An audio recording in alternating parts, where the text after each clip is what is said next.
What's up, everybody? It's your boy DJ 730. I'm back with another one. I'm currently on my lunch break.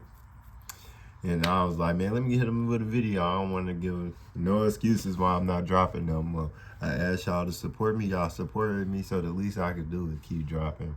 You feel me? So I got an hour. This video about 12 minutes. That's a good ratio to me, so let's get into it. Today we're doing some more Larry Bird.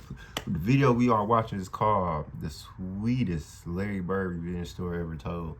So I don't know who this one about, so we're gonna get into it. Also, like I always say, make sure you subscribe to the channel. And also, make sure you get in the comments, commentate. Let's go. Oh shit. Why he elbow him like that though? Who is This that? is Kent Benson. When he was a senior and Larry Bird was a freshman at Indiana University, he bullied Larry Bird so badly that Larry dropped out and transferred to a different school. But only 2 minutes into Kent Benson's NBA career, this bully met his match and got some instant karma. Jamar hit him. Yes, he did hit him a pretty good one. I would say so. Right at the temple. My NBA debut went up against Kareem Abdul-Jabbar. I beat him down to his spot on the block, and there he takes and drives his elbow right into my chest. So we're jostling for position, and I just elbow him back. Nothing malicious, but elbow him back, but he put on a big act like he was hurt. He bent over and kind of fell back 10 feet. You can see him. He takes a running start and sucker punches me right in the temple. Didn't knock me out, but it knocked me silly. I was seeing stars and birdies and everything else. He hit me so hard he broke his hand. He was out 21 games and had the largest fine in NBA history at the time. So did Kent Benson really get what he deserved? Well, some people have said that Kareem threw a sucker punch, while others have said that Benson is the sucker for not I don't know. That look like a sucker punch from Kareem. I ain't gonna lie. protecting himself after his cheap shot. Either way, Kent Benson's history of being a bully led a lot of people to hate him, especially Larry Bird. In fact, Larry Bird hated him so much that every time Larry Bird's Celtics went up against Kent Benson's team, Larry tried to embarrass him. Like in 1985 when the Celtics played the Pistons at the Hartford Center. I don't know if you remember this game, Larry, but we playing in Hartford, and we walk out on the court, and Benson is guarding Larry, right? And Larry looks at me and he was calling me cheesy. He goes, cheesy, like you putting him on me. you putting him on me? I was like, that's all I got, man. That's all I got right now. Loop it to Parrish. Bird comes around the screen. Larry, good up there. Another one, good one. Working. He hits. I'm surprised at the early matchup, having Benson on Bird. Larry, a little behind the back. This one. Two more. Now, Bird's got a little bit of a quickness advantage on Benson, and if he stays outside, he can utilize that advantage. Bird. Just kind of playing with Benson over there. Okay. Bucket. Bitch. Say it with me, y'all. Larry Bird toyed with Kent Benson and gave him shot Larry, the three. after shot 2:15 to play. Bird again. Got it. after shot. Bird wants the ball on Benson. Hits again. Absolutely no hesitation. They go right back to Larry, who's immediately fouled by Benson. Well, Benson's got to be talking to himself at this point. Larry has hit everything, and Benson is trying different things to try to get Larry off his game. And by halftime, Larry Bird had 24 points. And what happened at the end of this game was so poetic that even the best NBA scriptwriters could have never imagined it. But what did Kent Benson do to make Larry Bird hate him so much? Well, it all started during Larry Bird's freshman year at Indiana University. I wanted to go Kentucky, but Kentucky quit recruiting me, so it was down to Indiana State and IU, so I went to IU. I get back to campus, and I see Scott May and my brother, Lauren, who happened to go to Indiana University. And I asked my brother, I said, well, where's this kid named Bird?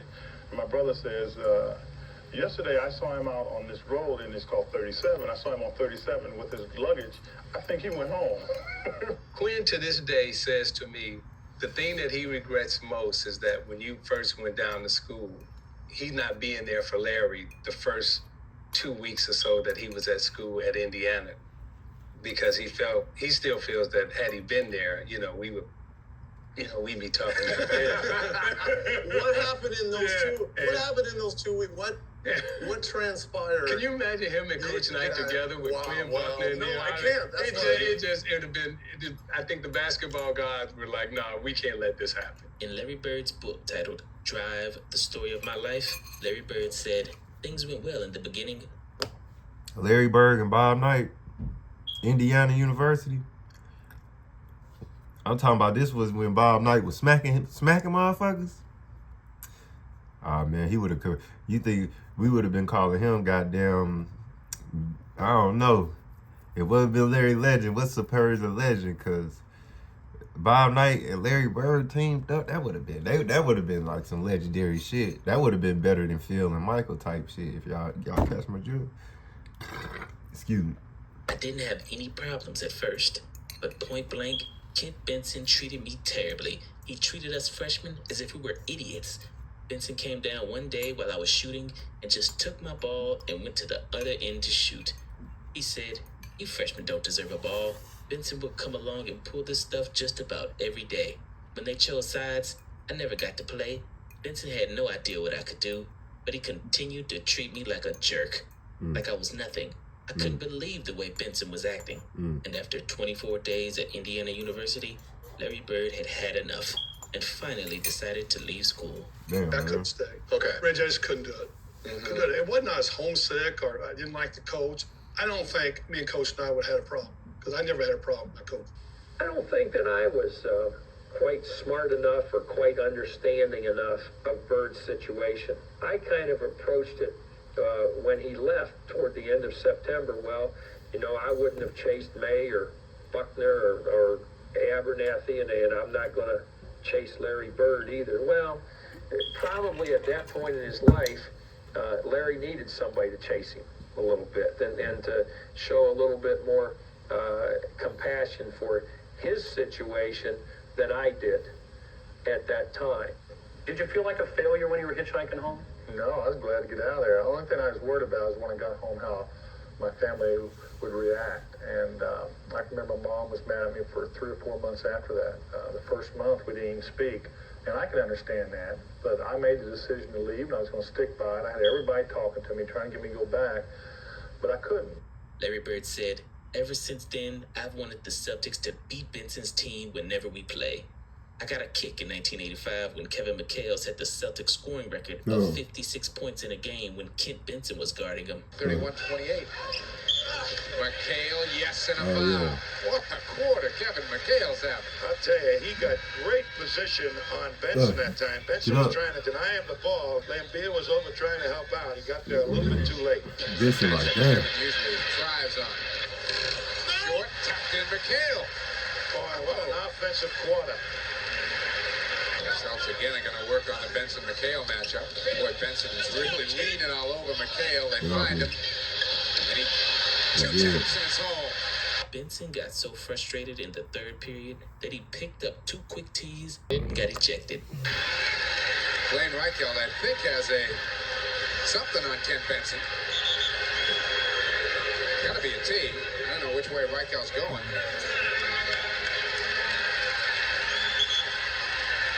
And he's gone. Benson has just been tossed from the game. That's very unlike Kent Benson. Ended up with the red face walking off the court. He was really hot. But Larry Bird got his sweetest revenge in the second half of that 1985 game Smack. in Hartford, because after Larry Bird torched Kent Benson in the I would've first bumped half, him right there. Isaiah Thomas took over for the Pistons in the second half. I heard Maxwell yelling out, switch DJ, and then Isaiah just bangs it home anyway outside. For Robert down low. 19 for Parrish. Nice. Isaiah, hoop-de-doo. Got it. Good grief. Isaiah must have looked at the halftime stats and thought, said, I'm going to go catch Larry here. Isaiah in traffic. In a foul. And as the game came down to the wire, the Celtics were only up by 1 point. The Pistons had the ball, and Isaiah Thomas was going for the win. Well, I think they're going to go for the win myself. I think they're going to run the clock down and take one shot and try to win it. spread the floor for Isaiah, who's running the clock down. Why not? You're on the road. Yeah. Roll the dice and see what happens. Ooh. Here's Isaiah. Pull up. Got it! With 4 seconds left. What a player. Here it is. Isaiah goes to the Lambia pick, doesn't use it, reverses, comes back, and cans the jump shot. Isaiah Thomas in this ball game has 33 points and 18 assists, which means he has accounted 33 for and 18 69 of in the Detroit's trade. 130 points.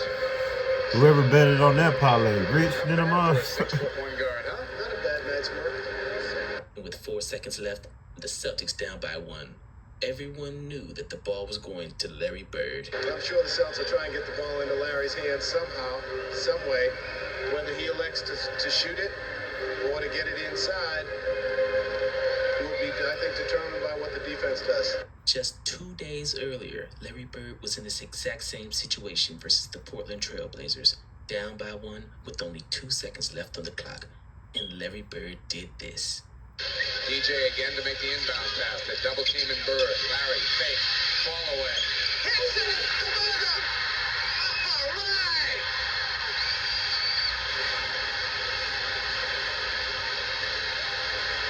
Unbelievable.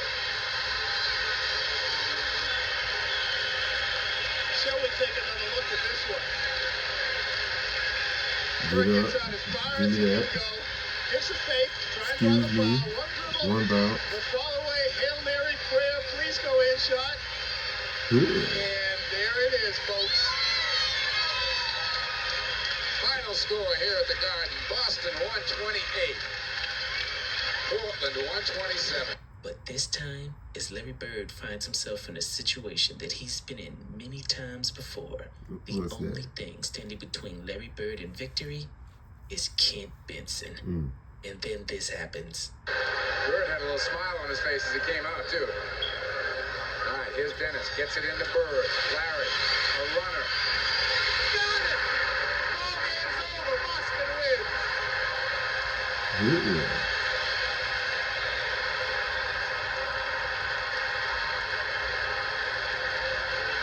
A game-winning shot on your college bully after destroying him all game long.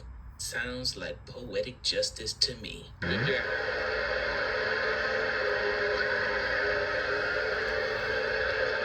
Does a little pirouette and heads up the floor. Shows a little more emotion this time. All right, give him 5, Larry. Final score, 131, 130. Celts, we'll be back. And he go, I'm taking right down to the baseline. I'm shooting right over him. So after the game, our buses were lined up next to each other, right? And Larry goes, hey man, don't ever put that guy on me. Like, right? So, did Kent Benson really get what he deserved? Yep. Well, Larry Bird is arguably the greatest basketball player of all time, and Kent Benson's only highlight in the NBA is getting punched in the face by Kareem Abdul-Jabbar. Bitch. So, Nah. I'll let you I got decide. done doing the sweetest Larry Bird revenge story ever told, man. So like I said, man, we're doing it just like this. It's your boy DJ730. Make sure you subscribe to the channel. Make sure you get in the comments, commentate. I will give y'all another one, but I gotta go back to work. So like I said, man, make sure y'all support me so I ain't gotta work no more so I can make videos all day. So like I said, it's your boy DJ730. I'm out.